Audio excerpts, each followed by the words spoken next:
తెలంగాణలో నీటి వనరులు పుష్కలంగా ఉండటంతో రైతులు ఈ ఖరీఫ్లో వరి సాగు చేసేందుకు సిద్ధమవుతున్నారు. అయితే కూలీల కొరత కూడా అధికంగా ఉండటంతో చాలా మంది రైతులు దమ్ము చేసిన మాగాణుల్లో నేరుగా వెదజల్లే పద్ధతిలో సాగు చేస్తున్నారు. అయితే ఈ విధానంలో కలుపు సమస్య అధికంగా ఉంటుంది కాబట్టి కొన్ని మెలకువలు పాటిస్తే మంచి దిగుబడులను పొందొచ్చని సూచిస్తున్నారు కరీంనగర్ జిల్లా జమ్మికుంట కృషి విజ్ఞాన కేంద్రం శాస్త్రవేత్త వెంకటేశ్వర్లు.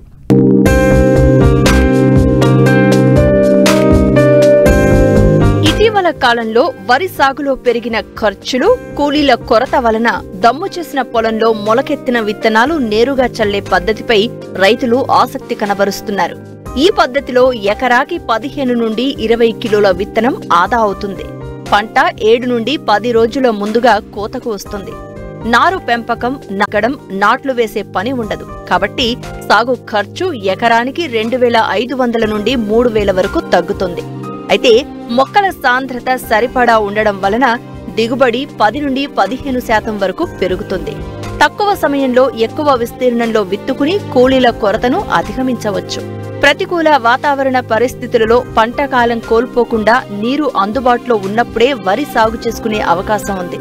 అందువలనే తెలంగాణలో కొన్ని జిల్లాల్లో ఈ విధానం బాగా ప్రాచుర్యం పొందుతుంది. వర్షాకాలం కంటే యాసంగిలో చలి తక్కువగా ఉండే జిల్లాల్లో ఈ పద్ధతి అనుకూలంగా ఉంటుంది. కానీ ఈ పద్ధతి ఎక్కువగా చలి ఉండే ప్రాంతాలలో సమస్యాత్మక నేలల్లో అంటే చౌడు, క్షారము, ఆమ్లము ఉండే నేలలు అనుకూలం కాదు. ముఖ్యంగా మనకి నీటి లభ్యత బాగా పెరిగిపోయిన తర్వాత చాలా మంది రైతులు కూడా వరి పంటకు మొగ్గు చూపుతున్నారు.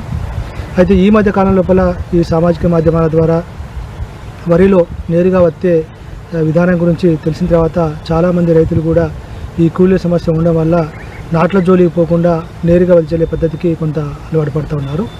అయితే ఈ విషయం లోపల కొంతమంది రైతులు బురద పొలంలో నేరుగా విత్తుకోవడము, అదేవిధంగా బురద పొలం లోపల డ్రమ్ షీడర్ ద్వారా నేరుగా విత్తుకోవడము, ఇంకా కొంతమంది రైతులు పొడి దుక్కి లోపలనే వరి విత్తుకోవడం జరుగుతూ ఉంటుంది.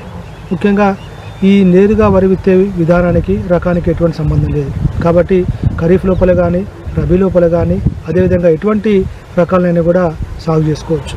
సో దీనిలో ముఖ్యంగా నేరుగా వరి విత్తే విధానం లోపల కలుపు సమస్య చాలా తీవ్రంగా ఉంటుంది కాబట్టి దుక్కి తయారు చేసుకునే సందర్భం లోపల ముందుగా ఒక తేలికపాటి తడి ఇచ్చిన తర్వాత, నీటి తడి ఇచ్చిన తర్వాత ఆ భూమి లోపల ఉన్నటువంటి పాత వరి కొయ్యకాలు కానివ్వండి, కలుపు మొక్కలు కానీ బాగా పెరిగిన తర్వాత పూర్తిగా కలియ దున్ని అంటే మొదటిసారి దున్నిన తర్వాత ఒక 10-15 రోజులు కనుక మనకు మురుగనిస్తే పాత కలుపు మొక్కలు కానివ్వండి, పాత వరి కొయ్యకాలు కూడా అన్నీ మురిగిపోయి పంట విత్తిన తర్వాత కలుపు సమస్య చాలా తక్కువ ఉండే అవకాశం ఉంటుంది. నాటు పెట్టే విధానంలో ఎకరానికి మనం 30 కిలోల విత్తనం వాడుకుంటాము. బట్ ఈ విధానం లోపల దొడ్డు రకాలైతే కనుక ఎకరానికి 10 నుంచి 12 కిలోలు, అదేవిధంగా సన్న రకాలైతే 8 నుంచి 10 కిలోలు మాత్రమే వాడుకోవాలి. ఇలా చేసుకునే సందర్భం లోపల ఈ వడ్లని ఒక 24 గంటలు నానబెట్టి 24 గంటలు మండగట్టిన తర్వాత చిన్నగా మొలక బయటకు వచ్చిన తర్వాత మనం విత్తుకోవాలి. ఈ విత్తుకునే పద్ధతి లోపల వానాకాలానికి యాసింగి చూసుకుంటే కనుక వానాకాలం లోపల నేరుగా విత్తుకునేటప్పుడు మనం చెప్పేది కొంచెం పొలం వారిన తర్వాత విత్తుకోమంటాం. బట్ యాసింగి లోపల ఈ పొలం వారిన తర్వాత విత్తుకుంటే ఈ చలి దుక్కిబడి కొంచెం మొలక శాతం తగ్గే అవకాశం ఉంటుంది కాబట్టి యాసంగి లోపల నేరుగా విత్తుకునేటువంటి పద్ధతి లోపల రైతు సోదరులు పొలం దున్నిన తర్వాత నీరు పల్చగా పెట్టి చల్లుకుంటే బాగుంటుంది. చల్లుకునే సందర్భం లోపల కూడా మనకు ప్రతి 2 మీటర్లకి 1 ఫీట్ కనుక ఖాళీ బాటలో వదిలేటట్టు కనుక తాళ సాయంతో మనకు చల్లుకుంటే బాగుంటుంది. వెదజల్లిన తర్వాత 2వ రోజు ఒక తన్నీరు తీసేసి నీరు పల్చగా ఉన్న తర్వాత మనకు కలుపందులు పిచికారి చేసుకోవాలి. సో ఇటువంటి సందర్భాల లోపల కూడా మనకి నేరుగా విత్తనాలు వెదజల్లిన తర్వాత ఆ మరుసటి రోజు కానీ ఆ తెల్లారి కానీ 48 గంటల లోపు మనకు మార్కెట్లో దొరికేటువంటి పైరిజోసల్ఫరాన్ ఈతలైనటువంటి కలుపమందు ఒకటి సాతీ రూపంలో దొరుకుతుంది. ఇది ఒక ఎకరానికి 100 గ్రాములు, లేదా మనకి కెంపా రూపంలో దొరుకుతుంది. ఇది ఎకరానికి 12 గ్రాములు.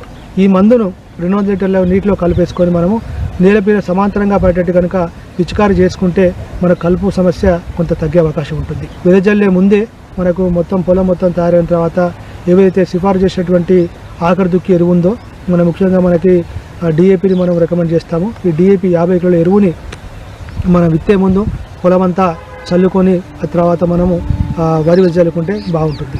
ఒక వారం రోజుల తర్వాత మనకు మొక్క మొలిసిన తర్వాత నీరు పలచగా పెట్టి తీసేస్తూ ఉండాలి. సో తర్వాత కొంతమంది రైతు సోదరులకి వరి వెదజల్లిన తర్వాత కలుపు మందులు కొట్టే అవకాశం లేకపోతే కూడా మనకు పంట విత్తిన తర్వాత కూడా మనకు పోస్ట్ ఎమర్జెన్సీ కలుపు మందులు మనం పిచికారి చేసుకోవచ్చు. ముఖ్యంగా వెదజల్లిన తర్వాత 15-20 రోజుల మధ్య పంట కాలం లోపల అప్పుడే కలుపు మొక్క 2-3 ఆకుల దశలో ఉంటుంది కాబట్టి ఈ సమయం లోపల మనకు మార్కెట్ లోపల ఫినాక్సిలం అనేటువంటి కలుపు మందు దొరుకుతుంది. మార్కెట్లో అది అసెట్ రూపంలో ఉంటుంది. ఇది ఒక ఎకరానికి 400 మిల్లీలీటర్లు 200 లీటర్ల నీటిలో కలుపుకొని కనుక పిచికారి చేసుకుంటే మనకు మొలకెత్తిన కలుపును కూడా సమర్థవంతంగా నిర్మించగలుగుతుంది. అదేవిధంగా వరి పంటకు ఎటువంటి ఇబ్బంది ఉండదు. తర్వాత ఒకసారి మనకు మొలిసిన తర్వాత సాధారణ వరిలో ఎట్లయితే మనం జాగ్రత్త తీసుకున్నామో అదేవిధంగా జాగ్రత్త తీసుకోవాలి. వెదజల్లే పద్ధతిలో కలుపు యాజమాన్యంతో పాటు ఎరువుల యాజమాన్యం కూడా చాలా కీలకం. అయితే భూముల్లో భాస్వరం శాతం అధికంగా ఉండడం వలన కేవలం ఆఖరి దుక్కిలో మాత్రమే వేసుకోవాలి. సిఫారసు చేసిన మేరకే ఎరువులను వాడాలి. చాలా మంది రైతు సోదరులు ముఖ్యంగా ఈ ఉత్తర తెలంగాణ ప్రాంతం లోపల హైబ్రిడ్ వరి విత్తనోత్పత్తి లోపల పైపాటుగా కాంప్లెక్స్ ఎరువులు ముఖ్యంగా 20-20-0-11 ఎరువును బాగా వాడుతుంటారు. ముఖ్యంగా ఈ ఎరువు లోపల గంధకం ఉండి చలికాలం లోపల ఈ గంధకం ఎరువును వాడడం వల్ల కొంత వెచ్చగా ఉండి మొక్క పెరుగుదల బాగా ఉంటుందని చెప్పేసి చాలామంది రైతు సోదరులు పైపాటుగా ఈ కాంప్లెక్స్ ఎరువు వాడుతుంటారు. కానీ ఆల్రెడీ మన భూముల్లో చూసుకుంటే కనుక భూసార పరీక్ష ద్వారా చెప్పిన ఫలితాల ప్రకారము మన భూముల లోపల భాస్వరం మోతాదుకు మించి ఉన్నాయి కాబట్టి దయచేసి రైతు సోదరులు కేవలం ఆఖరి దుక్కిలో మాత్రమే మనము ఈ భాస్వరం ఎరువులు వాడుకోవాలి. ఎట్టి పరిస్థితుల లోపల కూడా పైపాటుగా కాంప్లెక్స్ ఎరువు వాడకూడదు. పైపాటుగా సిఫారసు చేసినటువంటి యూరియా మోతాదు 85-100 కిలోలు ఎకరానికి, అదేవిధంగా మ్యూరేట్ ఆఫ్ పొటాష్ అయితే కనుక 30-35 కిలోలు ఒక 3 సమభాగాలుగా చేసుకొని పంట విత్తిన తర్వాత మనకి 20, 40, 60 రోజుల తర్వాత కనుక చల్లుకుంటే లాభకరంగా ఉంటుంది.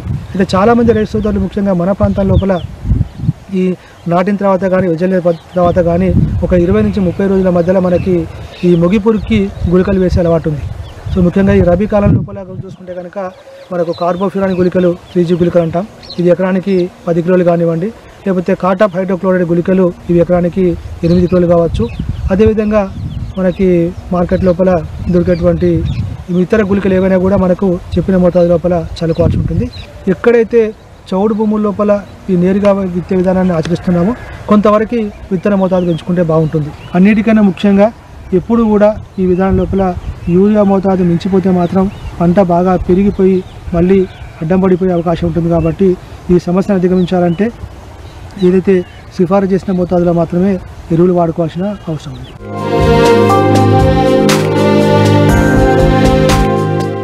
మారుతున్న కాలానికి అనుగుణంగా సాగు విధానంలో కూడా మార్పులొచ్చాయి. రైతుకు కావాల్సిన విధంగా నార్లు పెంచిచ్చేందుకు నర్సరీలొచ్చాయి. అయితే చాలా మంది రైతులు ఇంకా సాధారణ పద్ధతిలోనే కూరగాయల నార్ల పెంపకం చేపడుతున్నారు. ప్రతికూల వాతావరణ పరిస్థితులు సకాలంలో తగిన నారు దిగుబడి పొందలేకపోతున్నారు. ప్రస్తుతం చాలా ప్రాంతాల్లో కూరగాయ నారుమల్లలో నారుకుళ్ళు తెగుళ్లు ఆశించి తీవ్రంగా నష్టపరుస్తోంది.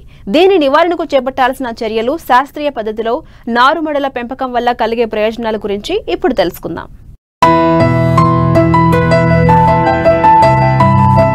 పంటల దిగుబడి ఆరోగ్యవంతమైన నారుమడి పెంచడంపైనే ఆధారపడి ఉంటుంది. అధిక దిగుబడులు పొందడానికి నారుమడి దశలోనే రైతాంగం శ్రద్ధ వహించాలి. చాలా వరకు రైతులు హైబ్రిడ్ విత్తనాలనే ఎక్కువగా వాడుతున్నారు. వీటి ధర కూడా ఎక్కువగానే ఉంటుంది. కాబట్టి ప్రతి విత్తనాన్ని మొక్కగా మలిచేటట్లు చూసుకోవాలి.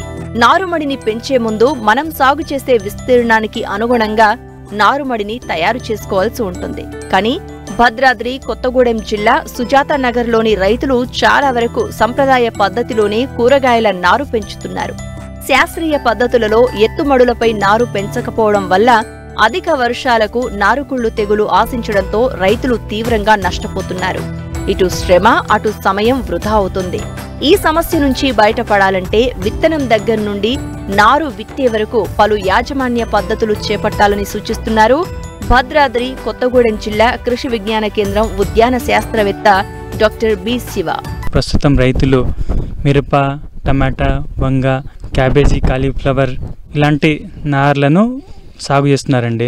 కొన్నిసార్లు ఏమవుతుందంటే నర్సరీలో మనకు సరైన యాజమాన్య పద్ధతులు పాటించకపోవడం వల్ల వీళ్ళు ఎత్తుమడలను చేసుకుపోవడం వల్ల ఏంటంటే వర్షపు నీరు ఆగి అందులో సాగవుతున్న నార్లు చనిపోవడం జరుగుతుంది. ముఖ్యంగా ఇలాంటి సమయంలో మనకు నీరు ఆగినప్పుడు ముఖ్యంగా వేరుకుళ్ళు వచ్చే ఛాన్సెస్ ఉన్నాయండి. ఈ విధంగా మనకు ఒక ఎకరానికి నారు వేద్దామనుకునే రైతులు వాళ్లకు కనీసం అరెకరంలో కూడా రావట్లే అండి. సో రైతులు ఏం చేయాలంటే, ఈ ప్రాంతాల్లో సాగు చేస్తున్న రైతులు నారు వేసుకునే ముందు బెడ్లను మంచిగా అంటే ఎత్తు మడులను తయారు చేసుకోవడం, అలాగే మడులు చేసుకునే సమయంలో కొద్దిగా సూపర్ ఫాస్ఫేట్ చల్లుకోవడం కానీ, పశువుల ఎరువు వేసుకోవడం కొద్దిగా కానీ, లేకుంటే కొద్దిపాటి వర్మీ కంపోస్ట్ తీసుకొచ్చి పైన పోసుకుంటే మనకు నారు మంచిగా మొలిచే అవకాశం ఉంటుంది, అలాగే ఆరోగ్యంగా పెరిగే అవకాశం ఉంటుందండి. ఆ తర్వాత పైనుంచి మనం గడ్డిని టార్పలిన్ కవర్ చేసుకుంటే వర్షం పడే సమయంలో వర్షపు నీరు ఆగకుండా చేసుకోవచ్చండి. ఆ రోజు క్యాన్తో ఈ నారుమళ్లకు నీరు ఇచ్చుకుంటే వాటికి తగినంత నీరు అంది మంచిగా మొలిచే అవకాశం ఉంటుంది. అలాగే ఇందులో మొలిచిన ఒక 5 రోజులు కానీ వారం తర్వాత కానీ పైనున్న గడ్డిని తీసేసి గాలి తగిలే విధంగా చేసుకోవాలండి. నారు వేసుకున్న తర్వాత 10-15 రోజులకు అలాగే 25 రోజుల సమయంలో మనకు నారుమళ్లకు మ్యాంకోజెబ్ కానీ, బ్లూ కాపర్ కానీ, రిడోమిల్ కానీ చల్లుకుంటే మనకు వేరుకుళ్లను నివారించుకునే ఛాన్సెస్ ఉంటాయి. అలాగే మనకు మల్టీకే కానీ 19 కానీ పైనుంచి చల్లుకోవడం వల్ల నారు చాలా ఎత్తుగా పెరిగే అలాగే ఆరోగ్యంగా పెరిగే అవకాశం ఉంటుంది. శాస్త్రవేత్తల సలహాలు సూచనలు పాటించి శాస్త్రీయ పద్ధతిలో నారు పెంచి సాగు చేస్తే అన్ని విధాలుగా లాభదాయకంగా ఉంటుంది.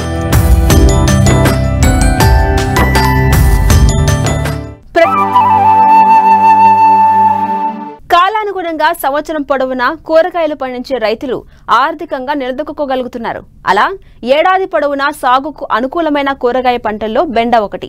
మిగతా కూరగాయల్లో ధరల హెచ్చుతగ్గులున్నా స్థిరమైన ఆదాయాన్నిచ్చే పంటగా బెండ రైతుల ఆదరణ పొందుతోంది. ప్రస్తుతం ఖరీఫ్లో బెండ విత్తే రైతులు సాగులో ఎలాంటి యాజమాన్యం చేపట్టాలో ఇప్పుడు చూద్దాం.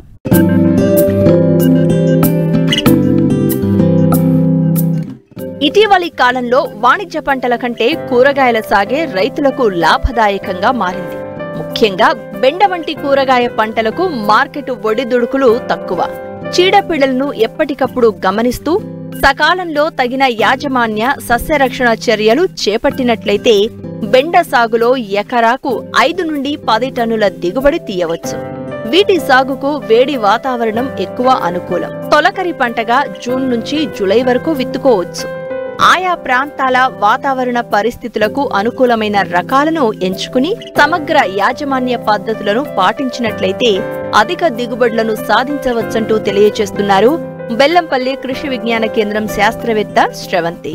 ఈ ఖరీఫ్ లో ముఖ్యంగా పండించేటువంటి ప్రధాన కూరగాయలు బెండ, టమాటా మరియు మిరప, వంకాయ మరియు ఇతర ఆకు కూరగాయలైనటువంటి తోటకూర, బచ్చల కూర, గోంగూర మరియు కొత్తిమీర, పాలకూర కూడా పండించవచ్చు. కాకపోతే కొత్తిమీర, పాలకూరకి మనకు కొంచెం లేట్, అంటే ఆగస్టు సెప్టెంబర్లో నాటుకుంటే బాగుంటుంది. ఇవి కాకుండా ఇతర తీగజాత కూరగాయలు అనేటువంటి బీర, కాకర, సోర మరియు ఇతర తీగజాత కూరగాయలను కూడా మనం పండించుకోవచ్చు. ఇందులో అన్ని కూరగాయ పంటల్లో మనకు ప్రధానంగా వంకాయ, టమాటో మరియు ఈ బెండ అనేవి ప్రధాన పంటలు. ఎందుకంటే వీటి యొక్క మార్కెటింగ్ రేట్ అనేది ఎప్పుడు ఒకే విధంగా ఉంటుంది. ఈరోజు మనము బెండ సాగు ఏ విధంగా చేయగలో మనం తెలుసుకుందాము. సంవత్సరం మొత్తం బెండను పండించుకోవచ్చు. ప్రధాన పంటగా మనము వేసవి మరియు ఖరీఫ్లో ఎక్కువగా పండిస్తాము అధిక దిగుబడి కొరకు. ఈ ఖరీఫ్లో మనము బెండను వచ్చేసి జూన్ మరియు జూలై మాసం వరకు మనము విత్తనాలు నాటుకోవచ్చు. జూలై తర్వాత ఆగస్టులో నాటుకున్నట్లయితే మనకు విత్తన మొలక శాతం తక్కువగా ఉంటుంది మరియు మనకు మొక్కలు అనుకున్నంత పెరుగుదల ఉండక పొట్టిగా ఉంటాయి. బెండకి ముఖ్యంగా అనుకూల వాతావరణం అంటే మనము ఎక్కువగా వేడి వాతావరణం అనుకూలం, చల్లటి వాతావరణం అనుకూలం కాదు. దీనికి సగటు ఉష్ణోగ్రత 20 నుంచి 40 డిగ్రీల సెంటీగ్రేడ్ వరకు ఉండాలి. రాత్రి ఉష్ణోగ్రత మనకు 20 నుంచి 22 డిగ్రీల సెంటీగ్రేడ్ వరకు ఉన్నట్లయితే మనకు విత్తన మొలక శాతం బాగుంటుంది, మొక్క పెరుగుదల కూడా బాగుంటుంది. మరియు దీనికి అనుకూలమైన నేలలో వచ్చేసి అన్ని రకాల నేలలో అనుకూలము. మనకు pH వచ్చేసి 6 నుంచి 6.8 వరకు మనకు pH ఉంటే సరిపోతుంది. నెక్స్ట్ మనకు బెండలో ముఖ్యంగా విత్తన ఎంపిక అనేది చాలా ముఖ్యము. మన ప్రాంతంలో దొరికే రకాలైతే అర్క అభయ, అర్క అనామిక మరియు ఇతర రకాలు మనకు అందుబాటులో ఉన్నాయి. ఇవి మనకు వచ్చే సగటు దిగుబడి 4 నుంచి 5 టన్నుల వరకు దిగుబడి వస్తుంది మనకి. ఇంకా మనకు పంజాబ్ పద్మని, వర్ష, విశాలి ఇలాంటి రకాలని మనం ఎగుమతి రకాలుగా మనము మన దేశంలో ఉపయోగిస్తున్నాము. విత్తనాల ఎంపిక అయిపోయిన తర్వాత విత్తన మోతాదు మనకు ఒక ఎకరానికి వచ్చేసి సూటి రకాలైతే మనకు 6 నుంచి 8 కిలోల వరకు విత్తనం సరిపోతుంది. అదే మనకు సంకర రకాలైతే 2 నుంచి 2.5 కిలోల వరకు మనకు విత్తనం సరిపోతుంది. విత్తనం తర్వాత మనకు విత్తనాలని నేరుగా విత్తుకోవాలి బెండకాయకి. విత్తనం విత్తుకునే ముందు విత్తన శుద్ధి తప్పనిసరిగా చేసుకోవాలి. విత్తన శుద్ధిలో ముఖ్యంగా చేసుకోవాల్సింది 5 గ్రాముల ఇమ్డాక్లోప్రిడ్ 1 కిలో విత్తనానికి విత్తన శుద్ధి చేసుకున్న తర్వాత మళ్ళీ ట్రైకోడర్మా విరిడే 4 గ్రాముల కిలో విత్తనానికి కలిపి మనం విత్తన శుద్ధి చేసుకోవాలి. విత్తన శుద్ధి చేసుకున్న తర్వాత మనము నేలని గుల్లబర విధంగా మనము చేసుకుని ridges and furrow method follow అవుతూ బోదల మీద విత్తనాన్ని మనం నాటుకోవాలి. విత్తనాన్ని నాటేటప్పుడు మనము బోదకి ఒక వైపు 10 to 20 సెంటీమీటర్స్ లోతులో మనం విత్తనాన్ని నాటుకోవాలి. పాదుకు ఒకటే ముక్క వచ్చే విధంగా మనం నాటుకోవాలి. విత్తనాలు నాటుకున్న తర్వాత మనకు ముఖ్యంగా వెంటనే నీళ్లు పారించాలి. ఎందుకంటే కొంచెం బెండకాయ విత్తనం అనేది కొంచెం గట్టిగా ఉంటుంది, విత్తన మొలకెత్తడానికి టైం పడుతుంది. కాబట్టి విత్తనం మొలకెత్తే ముందే మనం కొంచెం నానబెట్టుకున్నట్లు 1 గంట సేపు నీళ్ళలో నానబెట్టుకున్నట్లయితే మనకు విత్తన మొలక శాతం బాగుంటుంది. బెండ విత్తిన 45 రోజుల నుంచి ప్రతి 2-3 రోజులకు ఒక కోత చొప్పున కొయ్యాలి. ఈ సమయంలో కూలీల కొరత రాకుండా జాగ్రత్త వహించాలి. కోతలు ఏమాత్రం ఆలస్యమైనా కాయ ముదిరిపోయి మార్కెట్ విలువ తగ్గిపోతుంది. ప్రతి కోతలోనూ ఎకరాకు 4 నుంచి 5 క్వింటాళ్ల దిగుబడి సాధించవచ్చు. కోసే కొద్దీ పూత వచ్చి మరలా కాయ దిగుబడి వస్తుంది. పంటకాలం 3 నెలలే అయినా మంచి యాజమాన్య పద్ధతులు పాటిస్తే 4 నుంచి 5 నెలల వరకు పంటకాలం పొడిగించి అధిక దిగుబడి పొందవచ్చు. బెండ ధరల్లో మార్కెట్ ఒడిదుడుకులు ఉన్నా సరాసరిన కిలోకు 10 నుంచి 15 రూపాయల ధర రైతు పొందగలుగుతున్నాడు. దీనివల్ల సాగు ఖర్చులు పోను ఎకరాకు 30 నుంచి 50 వేల నికర లాభం ఆర్జించే అవకాశం ఉంది.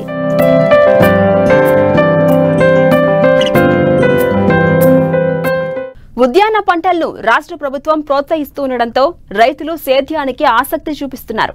పెట్టుబడి వ్యయం తక్కువ కావటం, ఉత్పత్తులు అధికంగా వచ్చి మంచి ఆదాయం వస్తుండటంతో రైతులు కూరగాయల సాగుకు మొగ్గు చూపుతున్నారు. ముఖ్యంగా వరంగల్, ఖమ్మం జిల్లాలో సిటీకి దగ్గరగా ఉన్న గ్రామాల్లోని రైతులు అనేక సంవత్సరాలుగా ఆగాకరను సాగు చేస్తున్నారు. ప్రస్తుతం మారిన వాతావరణ పరిస్థితుల కారణంగా పండుగ ఆశించి తీవ్రంగా నష్టపరుస్తోంది. దీన్ని గుర్తించిన వెంటనే నివారించకపోతే పంట పూర్తిగా దెబ్బతినే అవకాశం ఉంది. పండుగను అరికట్టేందుకు సమగ్ర సస్యరక్షణ చర్యలు తెలియజేస్తున్నారు ప్రధాన శాస్త్రవేత్త డాక్టర్ ఏ వెంకట్రెడ్డి. కూరగాయలకు మార్కెట్లో చాలా డిమాండ్ ఉంది. నగరాలకు దగ్గరగా ఉన్న గ్రామాల్లో చాలా మంది రైతులు కూరగాయలనే అధికంగా సాగు చేస్తున్నారు. గత 4 సంవత్సరాలుగా వరంగల్, ఖమ్మం జిల్లాల్లో ఆగాకర సాగుకు రైతులు అధిక ప్రాధాన్యమిస్తున్నారు. వర్షాకాలం నుండి శీతాకాలం వరకు కొనసాగే ఈ పంటకు ఏటా మంచి ధర లభిస్తోంది. అయితే ఇప్పుడు పండు ఈగ బెడద ఆగాకరకు పెద్ద సమస్యగా మారింది. ఈ పురుగు బెడద వల్ల కాయలు నాణ్యత కోల్పోయి దిగుబడికి తీవ్ర నష్టం వాటిల్లుతోంది. దీనిని ఫ్రూట్ ఫ్లై అని అంటారు. రైతులు ఇప్పటికే 3 నుండి 4 కోతలు కోశారు. అయితే ఇప్పుడు కొత్తగా పూత నుండి కాయలవుతున్న సమయం. వీటి ఉధృతి పెరిగింది. ఈ పురుగులు ఆశించిన కాయలు పనికి రాకుండా పోతున్నాయని రైతులు ఆందోళన వ్యక్తం చేస్తున్నారు. పండు ఈగ నివారణకు సమగ్ర సస్యరక్షణ చర్యలను తెలియజేస్తున్నారు వరంగల్ ప్రధాన శాస్త్రవేత్త డాక్టర్ ఏ వెంకట్రెడ్డి. ఈ పురుగుకు సంబంధించినటువంటి తల్లి రెక్కల పురుగులు కనుక చూస్తున్నట్లయితే ఇవి మనకు మామూలుగా కందిరీగ లాగా మనకు కనిపిస్తూ ఉంటాయి. వాటి రెక్కలు కనుక చూసుకున్నట్లయితే చాలా పారదర్శకంగా ఉండి శరీరం మొత్తం కూడా పసుపు రంగులో కనిపిస్తూ ఉంటాయి. ఈ రెక్కల పురుగులు ఈ పూత మీద కానీ లేకుంటే తయారైనటువంటి చిన్న పిందెలపైన కానీ గుడ్లు పెడతా ఉంటాయి. ఆ గుడ్ల నుంచి వచ్చినటువంటి పిల్ల పురుగులు ఏవైతే ఉంటాయో పూతకు నష్టం చేయడమే కాకుండా చిన్న పిందె దశలో ఉన్నప్పుడే ఈ పురుగు చిన్న రంధ్రం చేసి లోపలికి వెళ్ళి కాయ లోపల ఉన్నటువంటి పదార్థాన్ని అంతా కూడా తినివేయడం జరుగుతూ ఉంటుంది. దీనివల్ల మనకు బాహ్యంగా చూసినట్లయితే తొందరగానే కాయలు అనేటువంటి పండువారిపోతూ ఉంటాయి. తర్వాత కాయ కూడా కొంచెం వంకర టింకరగా మారిపోవడం, తర్వాత ముందుగానే పక్వానికి వచ్చినట్టుగా ఈ నేల మీద పడి ఆ విధంగా రైతుకు బాగా నష్టం కలుగజేస్తూ ఉంటాయి. ఈ లోపల ఉన్నటువంటి ఈ మ్యాగట్స్ ఏవైతే ఉంటాయో ఆ పిల్ల పురుగులన్నీ కూడా పెరిగిన తర్వాత ఆ కోశస్థ దశకు వెళ్లే ముందు ఆ కాయల నుంచి మళ్ళీ బయటకు వచ్చేసి భూమి లోపలికి చేరి భూమి లోపల ప్యూపా దశకు పోయి అక్కడి నుంచి మళ్ళీ తల్లి ఈగగా బయటికి రావడం జరుగుతూ ఉంటుంది. పాదుజాతి కూరగాయల్లో ప్రతి పంటకు పండు ఈగ సమస్య ఉంది. రసాయన పురుగు మందులు వాడటం వల్ల ఖర్చులు పెరగటం తప్ప నివారణ అనేది పూర్తి స్థాయిలో సాధ్యం కాదు. కాబట్టి వీటి నివారణకు సమగ్ర సస్యరక్షణ పద్ధతులు పాటిస్తే ఈ ఈగను అరికట్టి అధిక దిగుబడులను సాధించడానికి ఆస్కారముంటుంది. తీగజాతి కూరగాయలు కనుక చూసుకున్నట్లయితే ఈ పురుగుకు బాగా ఇష్టమైనటువంటి పంట ఏదంటే బీరకాయ అని అంటూ ఉంటారు, రిడ్జి గోల్డ్ అనేటువంటిది. దీన్ని మనం ఆకర్షక పంటగా అక్కడక్కడ ఒక ఎకరంలో ఒక 10 నుంచి 20 మొక్కలు కనుక పెంచుకున్నట్లయితే తల్లి రెక్కల పురుగులు అనేటువంటి మనం తేలికగా ఈ బీర పాదుల మీద చూసుకొని ఆ బీర పాదుల పైన ఉన్నటువంటి తల్లి రెక్కల పురుగులను కనుక నివారించుకున్నట్లయితే సహజంగా పురుగు ఉధృతి బాగా తగ్గడానికి అవకాశం ఉంటుంది. ఈ పురుగు ఆశించి రాలినటువంటి కాయలు ఏవైతే ఉంటాయో వాటిని మనం జాగ్రత్తగా ఎప్పటికప్పుడు కాల్చివేయడం కానీ లేకుంటే భూమిలో గుంత తీసి గుంతలో వేసి పూడ్చిపెట్టడం కానీ తప్పకుండా చేయాలి. లేనట్లయితే ఈ కింద పడినటువంటి కాయల నుంచి వెలువడేటువంటి ఏదైతే వాసన ఉంటుందో ఆ వాసనకి ఇంకా పురుగులు ఎక్కువగా ఆకర్షించబడి ఇంకెక్కువ నష్టం జరగడానికి అవకాశం ఉంటుంది. కలుపు మొక్కలు లేకుండా జాగ్రత్త తీసుకోవాలి. ఒకవేళ కలుపు మొక్కలపై కనుక ఈ రెక్కల పురుగులు కనిపించినట్లయితే మనం ఏదైనా పురుగు మందులు క్లోరిపైరిపాస్ కానీ ఎస్ఫేట్ లాంటి మందులను మనం పిచికారీ చేసి నివారించుకోవచ్చు. ఈ పురుగు నివారణకి విషపెర్రెలు కూడా పెట్టుకోవడానికి అవకాశం ఉంటుంది. ఒక 100 మిల్లీలీటర్ల మలాథియాన్లో ఒక 100 మిల్లీలీటర్ల చక్కెర కానీ లేకుంటే బెల్లం ద్రావణాన్ని కనుక మనం తయారు చేసుకొని మట్టి పాత్రలలో చిన్న ప్రమిదల్ లాంటి మట్టి పాత్రలు ఉంటాయి. అవి ఒక ఎకరానికి సుమారు ఒక 10 నుంచి 15 వరకు కనుక చుట్టూ వివిధ 4 దిక్కులలో కనుక మనం పెట్టుకున్నట్లయితే ఆ చక్కెర ద్రావణానికి కానీ లేకుంటే బెల్లం ద్రావణానికి ఆకర్షించబడి అందులో పడి ఈ రెక్కల పురుగులు చనిపోవడానికి అవకాశం ఉంటుంది. ఇంకా రెండో రకమైనటువంటి పద్ధతి 1:1 రేషియో, అంటే ఒక 100 మిల్లీలీటర్ల మిథైల్ యూజినాలు తర్వాత 100 మిల్లీలీటర్ల మలాతి అనేటువంటి మందును కూడా కలుపుకొని ఒక్కొక్క మట్టి పాత్రలో సుమారు ఒక 10 మిల్లీలీటర్ల వరకు కనుక ఉంచి అక్కడక్కడ మనము పంటలో కనుక పెట్టుకున్నట్లయితే దానికి కూడా ఆకర్షించబడి రెక్కల పురుగులు నివారించుకోవడానికి అవకాశం ఉంటుంది. ఈ పురుగు యొక్క ప్యూపా దశ భూమిలో ఉంటుంది కాబట్టి తప్పకుండా వేసవిలో లొద్దుకులు చేసుకోవడమే కాకుండా పైరు మొదల దగ్గర ఉన్నటువంటి మట్టినంతా కూడా ఎప్పటికప్పుడు పారలతోటి కనుక కదిలించి దాంట్లో ఉన్నటువంటి ప్యూపా దశలో ఉన్నటువంటి పురుగును నాశనం చేసుకోవచ్చు. లేదా పాదులలో ఒక్కొక్క పాదుకు సుమారు ఒక 50 నుంచి 100 గ్రాముల ఫాలిడాల్ అనేటువంటి డస్ట్ని కనుక వేసుకున్నట్లయితే ప్యూపా దశ పురుగులను కూడా మనం నివారించుకోవడానికి అవకాశం ఉంటుంది. మరిన్ని ఆసక్తికరమైన విశేషాలతో ప్రతిభా బయోటెక్ కోకోయిల్ సమర్పించు మట్టి మనిషి కార్యక్రమంలో మళ్ళీ కలుసుకుందాం. అంతవరకు సెలవు, నమస్కారం.